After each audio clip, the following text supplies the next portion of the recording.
સામેવાળા રામજી કાકાએ જો અગાસી ઉપર કેવું વિમાન ચડાવ્યું છે. એ ડોબા છે કે વિમાન ઉડાડવા માટે નથી, આખા ગામને બતાડવા માટે કે એનો જિગ્નેશ અમેરિકા પહોંચી ગયો છે.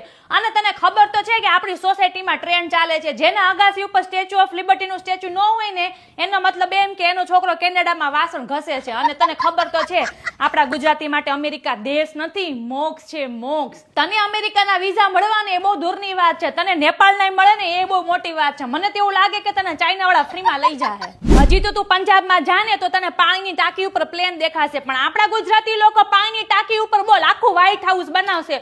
ઓલો બિચારો ટ્રમ્પ કન્ફ્યુઝ થઈ જાય કે મારું ઘર વ્હાઈટ હાઉસમાં છે કે પછી મહેસાણાના પાદરમાં. ગામના પૂછે ને કે જિગ્નેશ શું કરે છે, એટલે રામજીભાઈ આમ છાતી કાઢીને કે ડોલરમાં રમે છે, ડોલરમાં. પછી જિગ્નેશ ભલે ને ડંકિન ડોનટમાં લોટ બાંધતો હોય, હા પણ બાપના માટે તો અમેરિકાનો માલિક જ થયો કહેવાય ને એ. અને અમેરિકાનો ક્રેશ તો જો હરખી એબીસીડી નો આવડતી હોય, પણ બોલ વિઝાનો સ્પેલિંગ મોઢે યાદ હોય. ઓલો ઓફિસર બિચારો એવું પૂછે ને કે why do you want to go US, ત્યાં આપણો જિગ્નેશ બોલે સાહેબ આખું ગામ વહી ગયું છે, હું અહીંયા શું કરીશ, ગીલી દંડા રમીશ. પણ હાચો કહું આપણો ગુજરાતી ગમે ત્યાં જઈને અહીંયા સ્ટેચ્યુ ઓફ લિબર્ટીના નીચે ઊભું હોય તો એક વસ્તુ તો ધ્યાનમાં આવે જ તે ક્યાંય ફાફડન જલેબી લારી ખોલ નાખ્યું કેમ થાતે ધમધકર હાલત. અને ઓલા લિબર્ટીના બેનના હાથમાં 2 પ્લેટ ચટણીઓ અને એક હાથમાં પપ્પી અને સંભારો હોત.